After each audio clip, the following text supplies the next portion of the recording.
What's the pattern of events in the book of Judges?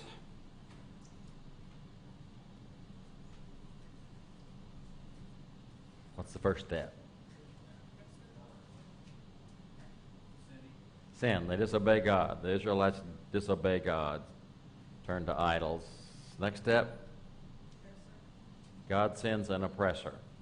The next step? They cry out to God. Next step? God sends a deliverer. Next step? They defeat the enemy, and they are faithful, usually as long as that deliverer is alive, and then the last step is the first step again, because they disobey God and go back to where they started. Tonight we see the story of Deborah and Barak.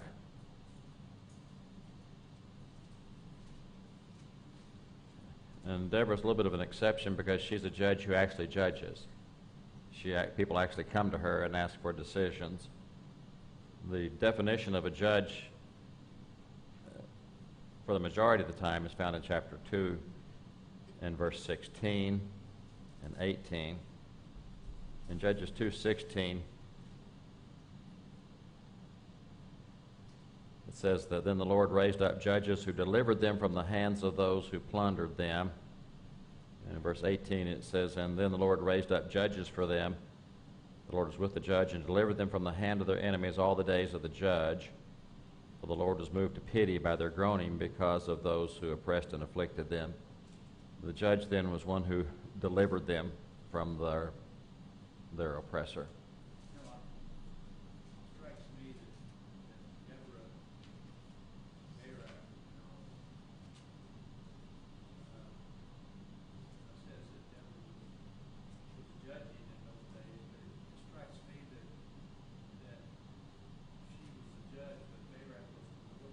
Yeah, and that's the question. One question you ask in this story of Deborah, is Deborah the judge, or is Barak the judge? If the judge is the deliverer, which one is the judge? Excellent question. What's the answer? Yeah, she did go along, and she was an important part of going along. And there's no doubt in verse 4 that she was judging Israel in the sense of handing out decisions. She was the driving force or the encourager or whatever behind Barak, to spur him on toward doing what was necessary to subdue Canaan. It's pretty evident that if she would not have gone, none of this would have happened. She was the force behind getting this accomplished. Now remember that the judges may not always be sequential. There may be judges that overlap, and I really suspect with the last verse in chapter 3, the Shamgar, that his judgehood overlapped Ehud's. I think that he was probably a deliverer of a certain area during the time of Ehud. And so they're not necessarily one then followed by another one and so forth. I think that he overlapped with Ehud. Now, how much time passes before the Israelites turn away from God after Ehud? I don't see any time in there, do you? It says the land was undisturbed for 80 years. Yeah, as long as he was alive, and that was quite a period for 80 years. But then in chapter 4, verse 1, when he died, it didn't sound like it took them very long to be unfaithful. That when he died, after he died, they again did evil in the sight of the Lord. What kind of an enemy does God raise up now for the Israelites?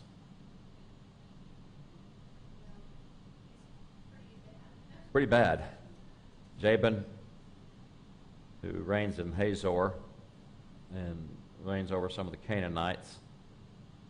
And then his general, the commander of his army, who was Sisera. He gives Sisera his hometown there in verse 2.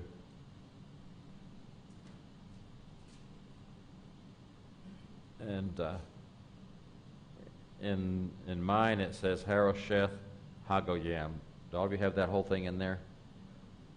A lot of them say the trouble on that. Hagoyim means of the people or the Gentiles. And so that's often translated in some of the translations. Instead of having that word in there, they have of the people or the Gentiles. And that first word has to do with craftsmen, maybe people who carve things. And so that may be a place where certain artisans worked and lived, and it received its name from there. The Hagoyim means of the people, of the nations, of the Gentiles.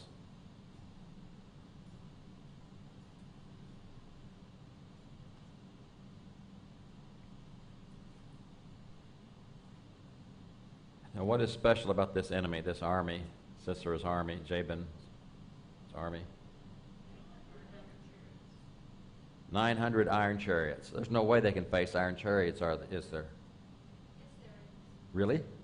Iron chariots are really hard. They're really big, and they're scary. Is this the first time they've faced any iron chariots? No, and sometimes they've been successful and sometimes they haven't been successful, but it does not depend on their ability. It depends on God, whether or not they're willing to rely on God. And so the iron chariots in and among themselves are not a problem. They can be defeated easily by God. How long did they oppress the Israelites? How long did this oppression last?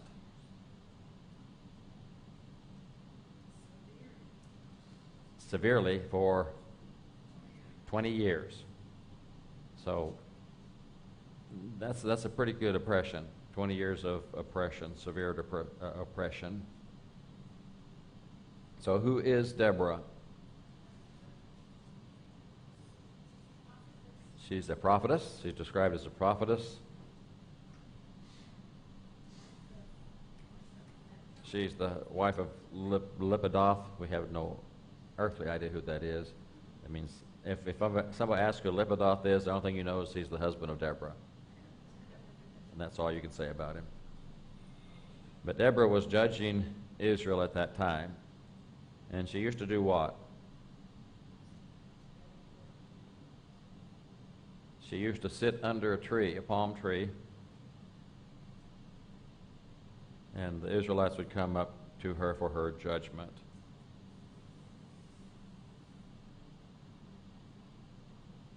And you notice in verse 6 that the instruction for deliverance is given not to Deborah, but is given to Barak through Deborah, because Deborah calls Barak and delivers God's message to him. And what is the message that God sends through Deborah?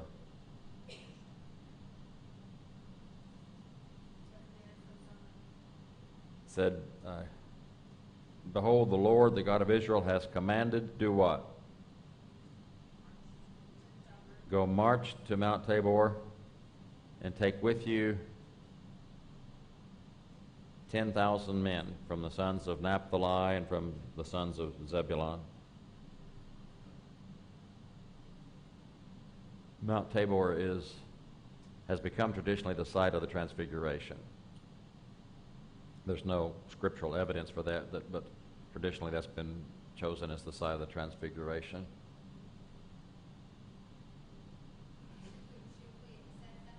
What's that?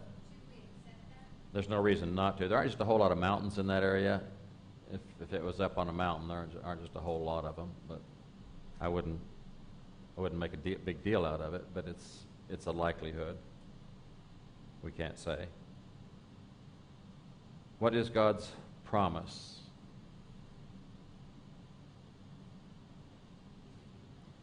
I will draw out to you Sisera, the commander,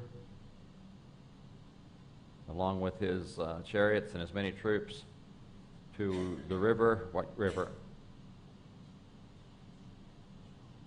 Kishon. And I will give them into your hand. So God gives a command, but with that command he gives a promise. And his promise is, I will draw him out to you, and I will defeat him for you. And what is Barak's reply? I will if you will. And yeah, I don't know why he needs Deborah. The promise was made to him from God. This is a deal between him and God. And I think it's kind of a sign of weakness on his part to insist that she go with him. If you go, I will go. If you don't go, I won't go. It's just very simple. It's up to you.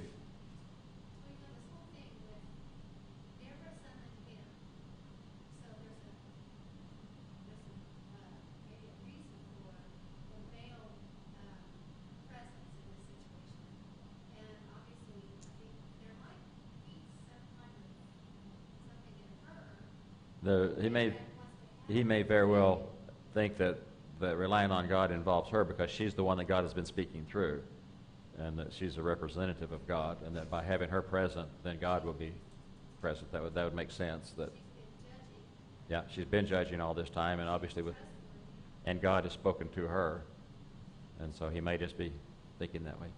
Well, he's kind of saying, I'll put my life on the line if you will. Yeah, and that's true too.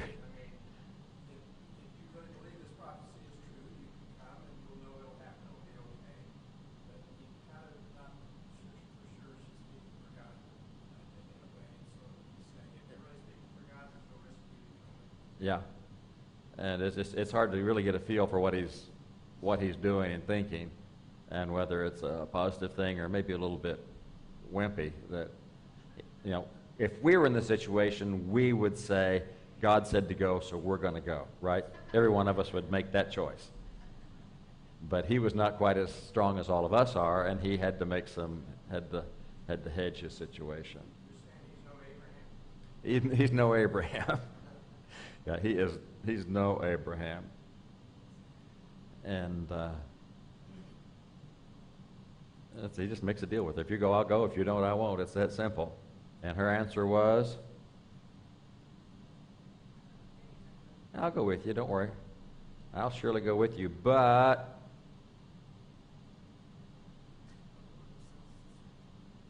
the honor for this journey, this victory, is not going to be yours. Who will the Lord sell Sisera into the hands of? A woman. And some people wonder whether the woman is Deborah or Jael, but I think it's Jael just because of the way it's worded here. I think that Sisera is delivered into the hands of Jael and not Deborah, so I would guess that was the deal. So Barak calls Zebulun and Naphtali and gets his 10,000 soldiers, and then Deborah goes up with him. In the next chapter in the song, we'll get a little bit broader picture probably of the whole battle and see who was and was not involved. And so you really have to get both chapters to get a complete picture of the battle. In verse 11, there's a... Yes.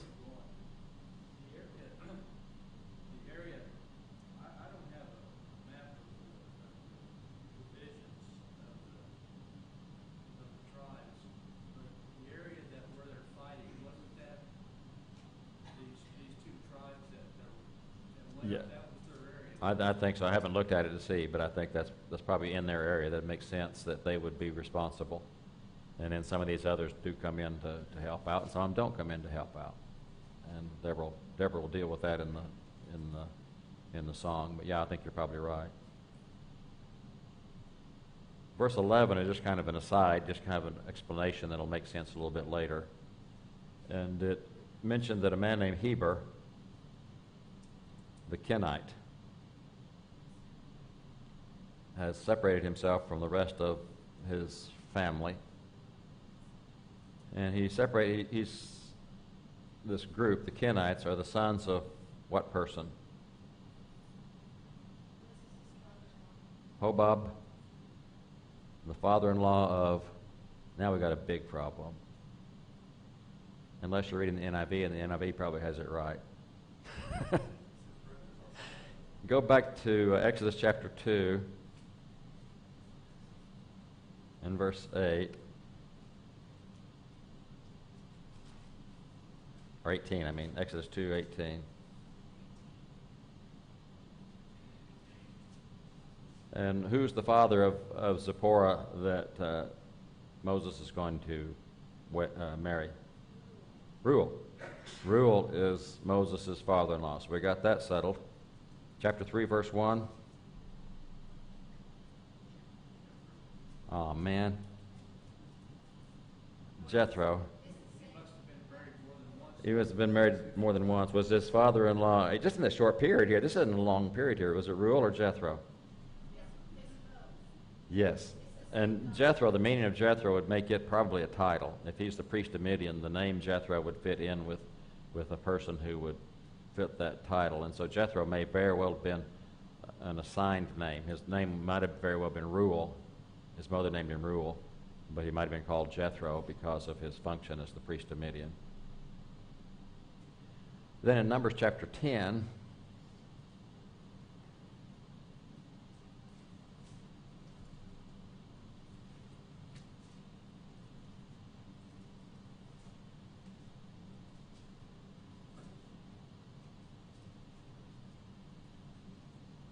in verse 29, Moses is speaking to someone named Hobab. And here he's described as the son of Reuel, the Midianite, the son of Moses' father-in-law. And back in Judges, where it calls him his father-in-law, it's actually his brother-in-law, most likely. That's the most likely. And the reason is that in Hebrew, see, early Hebrew had no vowels. It only had consonants. And the consonants that make up father-in-law are exactly the same consonants that make up brother-in-law. And so the word would be the same in Hebrew. And so it's try spelling things without the consonants, or without the vowels, and see what happens when you make a mess like that. Teresa? Well, here again, the New American Standard Judges 4:11 says the sons of Hobab, the father-in-law. So it's the father-in-law. Well, the way that the structure of that sentence makes Reuel the father-in-law of Moses, and Hobab being the son of Reuel, because of the way it's structured. But the misunderstanding, I think, comes from the fact that the two words are the same in Hebrew. And I don't know why some translations would stick on father-in-law when that passage in Numbers pretty clearly indicates that he's the brother-in-law of Moses. But they did. So chalk one up for the NIV. What's that? Although the NIV does have a marginal reading that says father-in-law. Is Hebrew here, is that where they got the name Hebrews? No. Abraham is called a Hebrew a lot earlier, and it has to do with just the language. We have three names for the people who we call Jews. Jew has to do with their religion, Israelite has to do with their nationality, and Hebrew has to do with their language. And so whether we're identifying them by language or by nationality or by religion, those three are the same. Somebody might be called a Jew, they might be called an Israelite, they might be called a Hebrew, but they're just the same thing. But Hebrew was used before that to identify Abraham. And so back in Judges 4, this Hebrew has moved away from the rest of his family. It may just have been, these people are nomads, kind of like the Bedouin today, and they did a lot of moving around. And this was not unusual that someone would separate themselves from part of the family just to have a better life. Abraham and Lot did the same thing. When their herds were too large, then they split up. They tell Sisera that Barak has gone up to Mount Tabor, and Sisera gets together all 900 of his chariots and his people with them from Harosheth Hagoyim, and go to the river Kishon.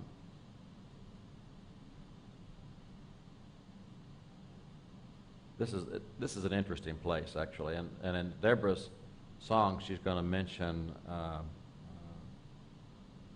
She mentioned Megiddo, I think, the Valley of Megiddo. If you go to 1 Kings chapter 18,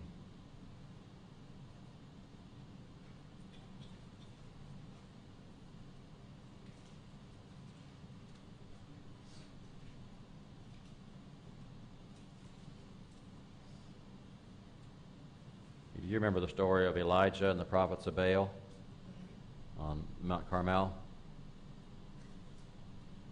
And by the way, the Jews don't pronounce places the same way we do, because we would call it Carmel and Tabor and Hermon, and they would say Hermon and Tabor and Carmel. I don't know why they got it wrong. In 1 Kings 18, Elijah faces those prophets of Baal. You know the outcome, that Elijah won, or God won, and they lost. And then in verse 40 of 1 Kings 18, what happens to the prophets of Baal?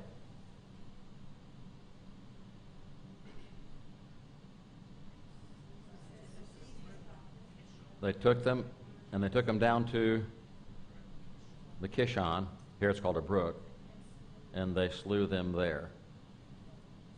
And then also, if we run into Megiddo, is a place, such as in Deborah's case, where God's people face an insurmountable enemy. Elijah was one person against 700 prophets of Baal. It was a lost cause. But it wasn't a lost cause. It was a done deal. Because with God, it's always a done deal. And this one area right here, and especially this river Kishon, this brook Kishon, is representative of the fact that it's a place where God's enemies meet their proper consequence. Because God is the one that's there. And so this area and that river, to me, represent God's people being victorious over insurmountable odds. They're facing an enemy that cannot be defeated. The Israelites had no way of beating those. I don't care if they had 10,000 people. Against 900 iron chariots, they had no hope in the world. Those iron chariots would just run right over them and just crush all of them. But it was the enemy who had no chance, because God was the one who fought the battle. I just think it's interesting that this one little spot becomes representative of that. And that fact that God is the one who's in control. God is the one who creates the victory. And so they meet there at the river Kishon. And Deborah says to Barak in verse 14,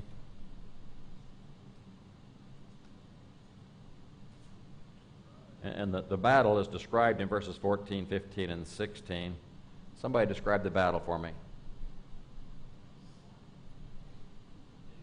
Didn't happen. The iron chariots turned around and ran the other way. The Israelite army, headed by Barak and Deborah, showed up. The enemy turned around and ran. They were routed, it says in verse 15.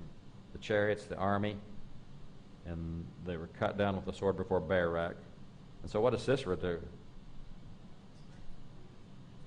He jumps out of his chariot, and he's out of there. He's gone, running on foot. Barak continued to pursue the chariots and the army. And in verse 16, what was the outcome of the battle? Not one was left in the enemy. The chariots were destroyed, were defeated. The army was defeated, and nobody was left. This is what happens, except for one. This is what happens when someone faces God and faces God's people. This is the kind of non-battle that occurs. There has to be something that we can't articulate as to why they would just jump off of those iron chariots and turn around and run, because that's where their trust was. Yeah. If they thought they could do it with those chariots, there's something about God Well, and God, that we don't. I think God destroyed that trust that they had in their iron chariots. God eliminated that, and God was fighting for them. But you're right. Why would you jump out of an iron chariot and run the other direction? Yeah, and you're right. I don't think we can describe that outcome. But we need to be aware that that's the situation when God fights for us, when God is on our side. That the enemy, James and Peter both say, resist the devil, and he will flee from you. And so that needs to be our response, is to resist the devil, and he will flee from you. Sisera is running away on foot. And where does he go?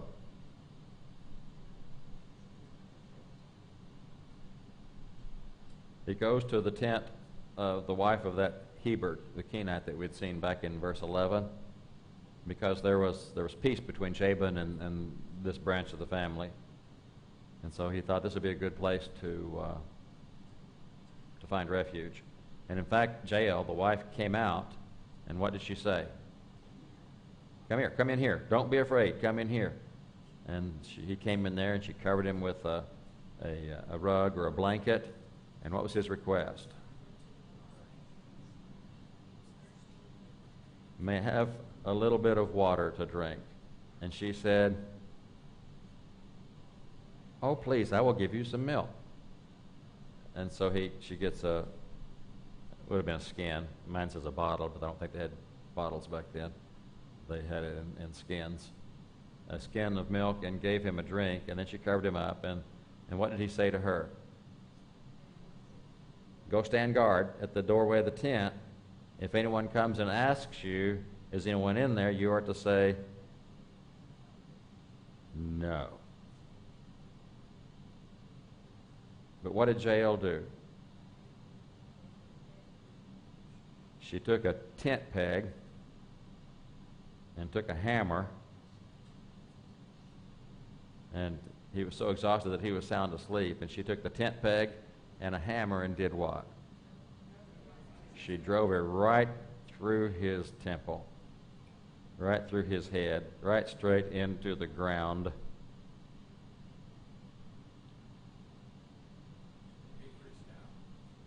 Pretty sound sleeper?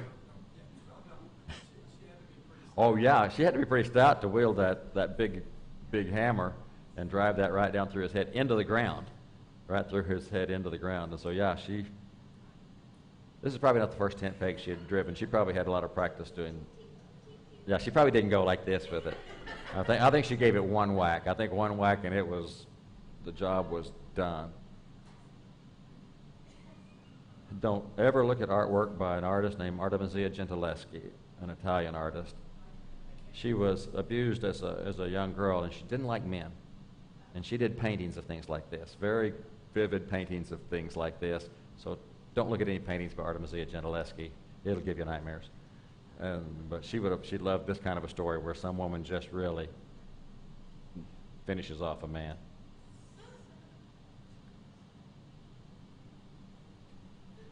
And so Barak was coming along, and Jael steps out and says, come here. I want to show you the man you're seeking. And he went in, and there's Sisera lying dead with a tent peg through his head.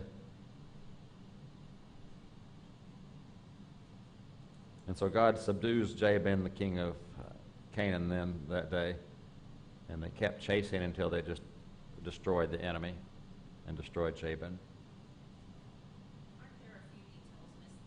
Some communication or something happened for Jael to know, because they were supposed to be allies, right? Yeah, they were supposed to be allies, and that's the question I put down at the bottom part there, and I hope you have an answer for it by the time we get down there.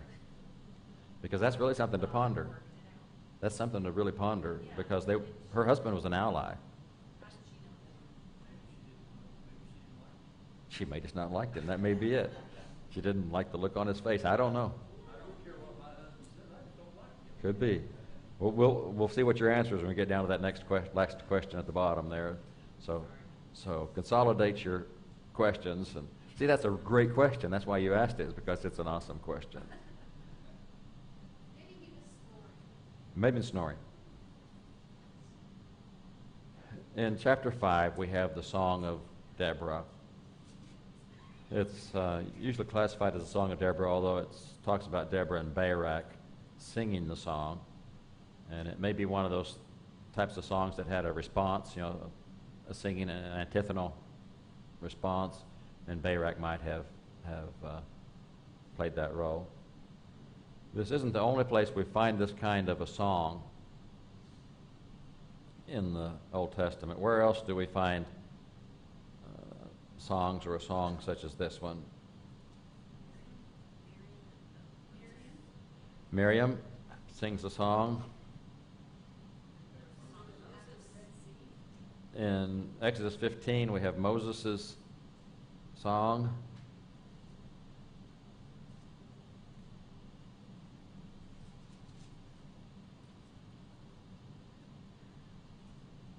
The Miriam song, it starts in about verse 20. We really don't have a whole lot of her song there, at least that song. Miriam's song there in Exodus 15, 20 and 21 is just sing to the Lord, for he is highly exalted, the horse and his rider he has hurled into the sea. But the song of Moses we have beginning in verse 1.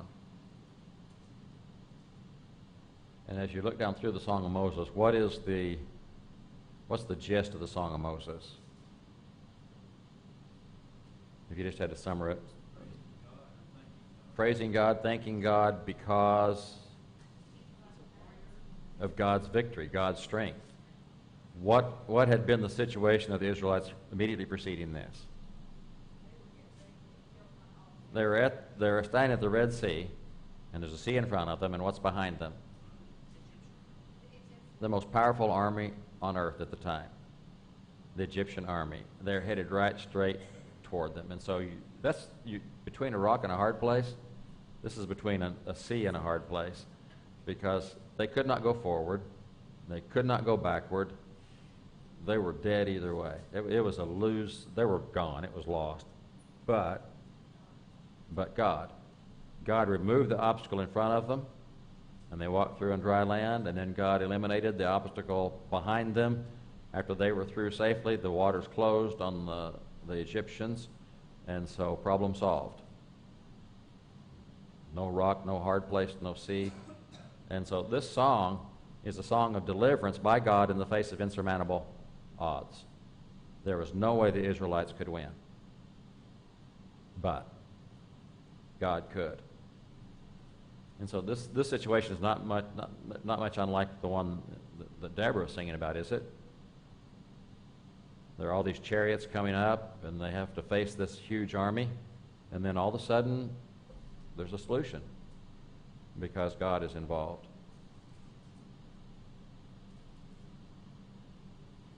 And so that's an interesting song to read, that song of Moses, because we sometimes sing the song of Moses and the Lamb by and by, but we really don't know what we're singing about.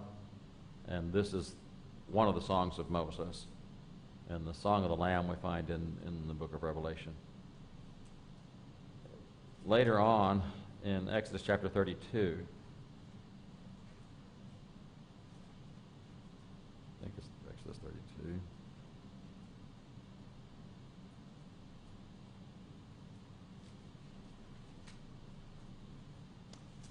Maybe it's not. Maybe it's Deuteronomy 32.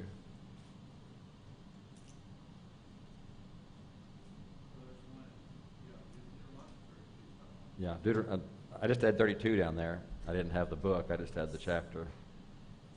32. And Deuteronomy chapter 32 is another song of Moses. And this is toward the end of his life.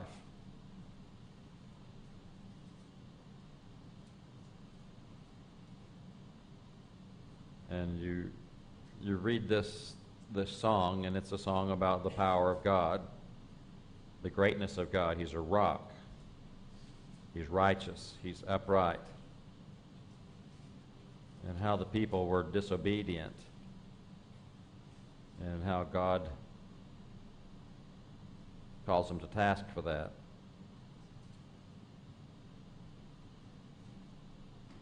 But it ends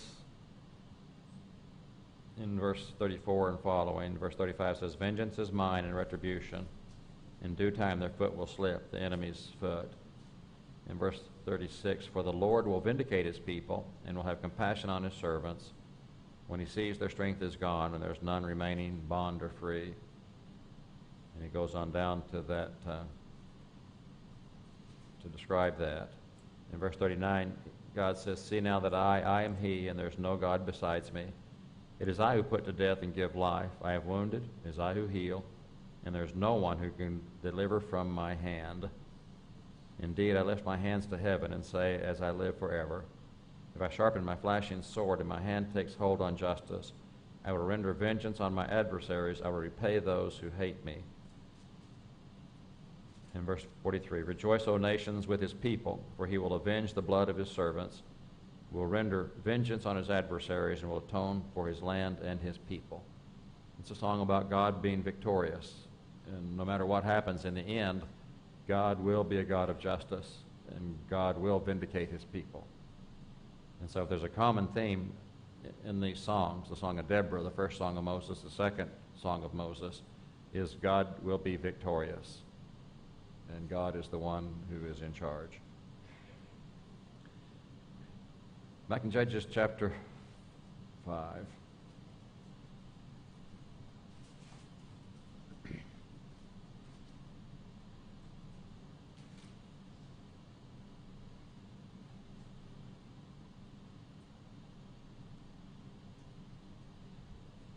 She begins with words of praise to God and blessing God. And she actually goes back in history in verses 4 and 5 and goes back to the days of their wandering. And as they approached the land of Canaan, they came up on the east side, and Edom and Seir. Seir is the mountain where Edom is. Mount Seir is Edom. And how they went through that area from the east. And then mentions Sinai. But she just begins by going back in history, reminding them that God has intervened in their lives all along. And God has been the one who has directed them and fought their battles and taken care of them. Beginning of verse 6, she gives a more recent history lesson and describes the situation in Israel before she became a judge. And how does she describe the situation? She goes back to the time of Shamgar. The highways were deserted. The travelers found another route, to kind of go a back way or something. And the peasantry ceased. That means the common people, the rural people, no longer exist. They've just been eliminated.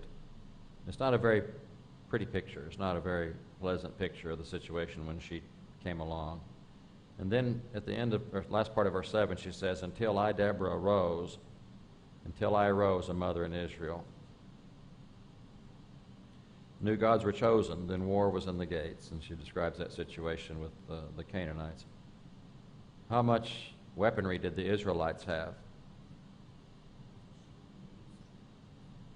They had 40,000 soldiers, but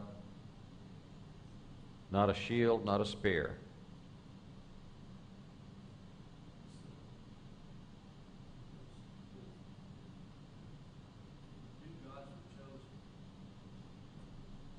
That's the situation, I think, with the pagan gods that the people are following. That they've it's just contrasting, I think, their situation, their choices, and what was happening as a result.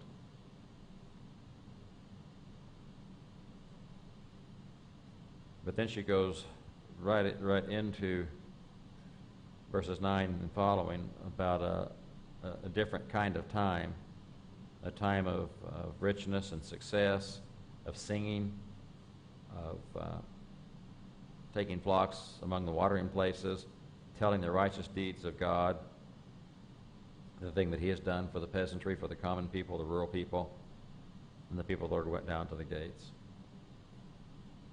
She begins then to describe the battle and the consequence, the end of the battle.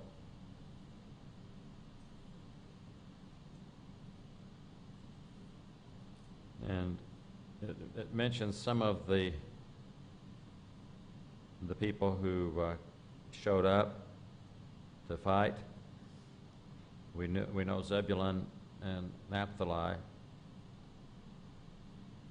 But in verse 15 or 14, she mentions Ephraim, Benjamin, Zebulun again. But Zebulun and Issachar are with Deborah, and Issachar was with Barak. And they rushed down into the valley along with the divisions of Reuben with great resolve of heart. But there are some of them who are sitting back at the sheepfolds and not going into battle. Verse 17, Gilead remained across the Jordan. Dan stayed away. And so not everybody showed up. Not everybody came in to help their brothers. But Zebulun and Naphtali, in 18, Zebulun is described as people who despised their lives even to death. They did not care about their own lives. They were willing to risk their lives to fight this battle. The kings came and they fought in verse 19, and where did they fight? Near the waters of Megiddo. And this would become just a code word for a place where God fights for his people. And so when we read about Armageddon, the mound of Megiddo in the New Testament, it's not talking about a battle that's coming in the future. He's just using a name that was familiar to them. It was a place where God did exactly what he did here. And whenever they talked about the mound of Megiddo or Megiddo, this is what came to their mind. In verse 20 and 21, there's some indication of how the battle went. In chapter 4, it really doesn't give much of a description of the battle, but in chapter 5, 20 and 21, it indicates what might have happened during the battle and what may have happened.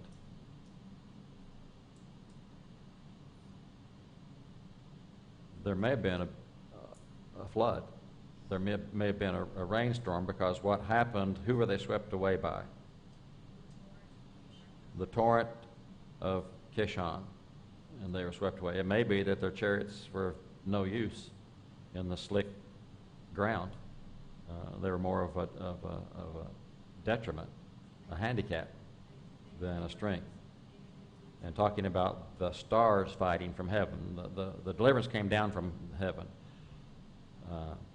And so whatever the actual battle was, it involved something, the stars fighting from heaven and the torrent affecting their ability to fight.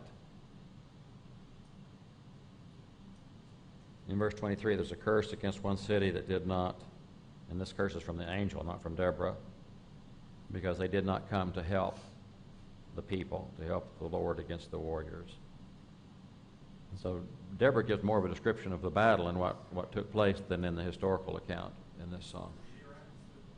Could have been meteorites. Another theory is that the stars would be meteorites, and that wouldn't be the first time that God sent huge stones down out of heaven against an enemy too.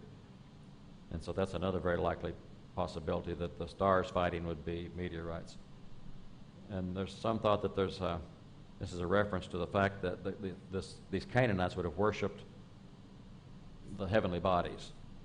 And so here are the heavenly bodies that they worship falsely, winning the battle against them. So it was justice that the one who created those heavenly bodies rains down whatever from the stars, from the sky, to take them out.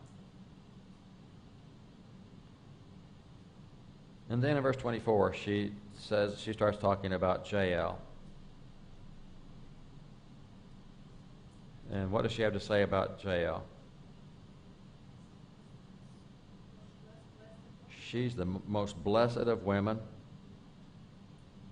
He asked for water, and she gave him milk. She gave him curds. He asked for a little bit, and look how generous she was.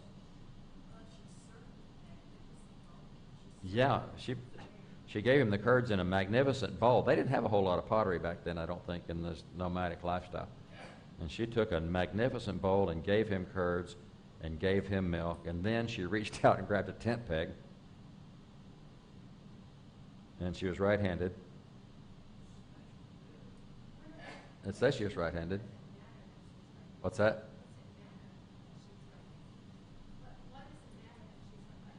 Because it wasn't a left-handed person that did it. Well, if it's NCIS or something like that, they're going to be able to tell if the murderer is right-handed or left-handed, and then they can track it down, and they'll know where to look for somebody's right-handed or left-handed, and that's why it matters. I don't have any idea why it makes any difference.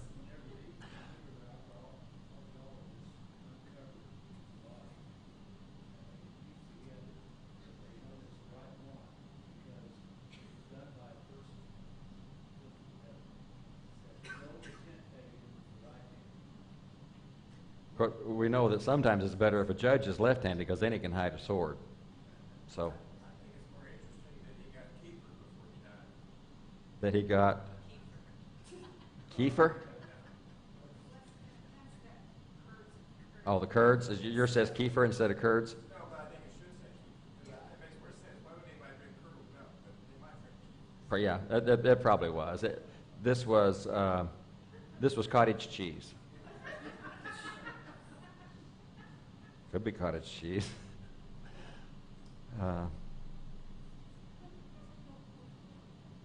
So anyway, she smashed his head and shattered and pierced his temple. Where he bowed, he fell dead. Then the song switches to Sisera's mother. Sisera's mother is waiting for him to come home, looking out the window, waiting for him to return. And why is it taking so long for his chariot to come back? And why can't I hear the hoofbeats of his chariot? Oh, they're just busy dividing the spoil. You know, they had such a big victory. It's just taking a long time to gather all the stuff. And so as soon as he collects all of his stuff that he got by winning this battle, then he will be home. And then the song ends in verse 31. Thus let all thine enemies perish, O Lord, but let those who love him be like the rising of the sun in its might. And the land was undisturbed for 40 years. And sometimes it said so-and-so judged for so many years, but usually says that the land was undisturbed during the lifetime of that judge, is what it says. Now, if you go back, what promise does God make to Barak?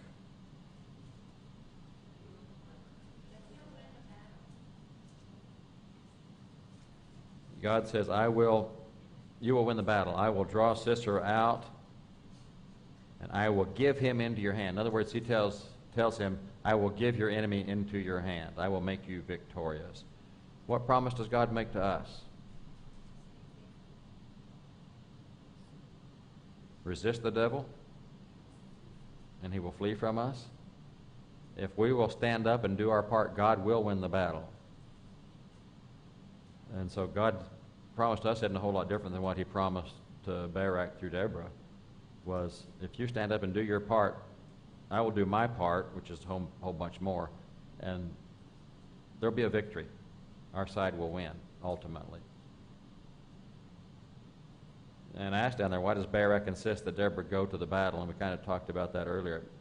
It may be that he sensed in her the presence of God, that he needed some kind of reassurance, that if God was with her, then he was with him. But why does Jael help the Israelites? If her husband is an ally of Sisera, why does she help the Israelites? What's that? All we can do is speculate. Yeah, it'll be speculation.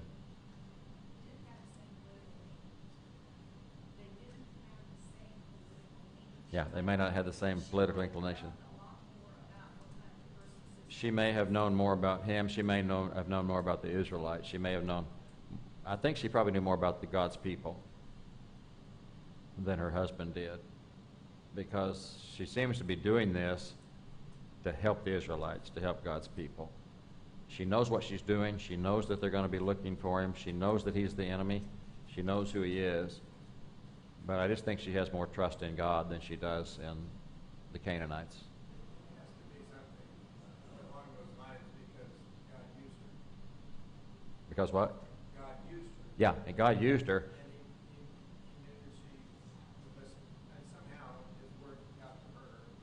She was to do this. Yeah, and God, probably the answer is God knew who she was and what her heart was, and knew that she would be a useful tool for this, and somehow got word to her. Somehow she understood the right thing to do, because this was already part of God's plan, because Deborah said that a woman will get credit for the victory, and she was talking about Jael. God had revealed to her, she was a prophetess, and she knew ahead of time what was going to happen. This was not just an accidental thing that Sisera just happened to go by that tent, and she just happened to ask him in and just happened to do this. There's no happened here. Deborah knew ahead of time what the end result was going to be. And so God used her in whatever way, used Jael in whatever way to accomplish his purpose. I think of David's wife Abigail before she was his wife. She worked against her husband because he was such a... Yeah, Abigail, David's future wife, knew right and wrong and knew that her husband was treating David's people the wrong way. And so God was able to use her too. So maybe Jael probably, her husband was not the kind of man she wanted. Yeah, and God used that. So what lesson can we learn from the battle and its outcome?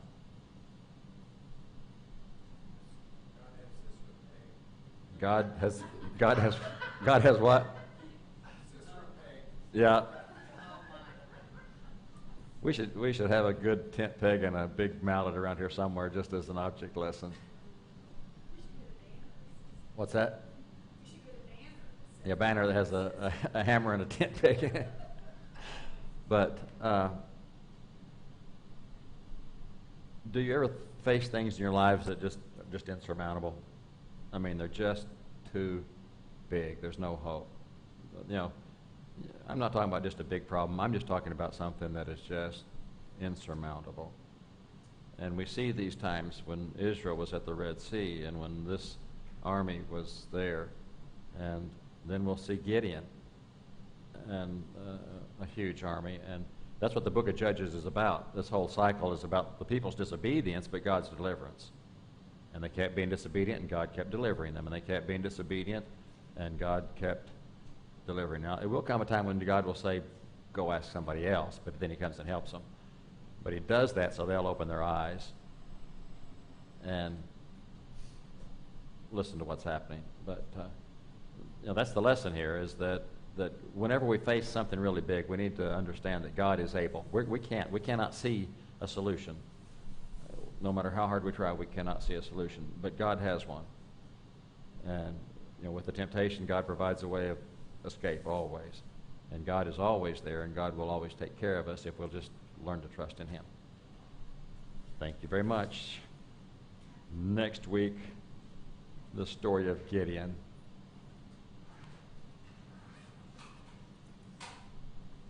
Don't read ahead.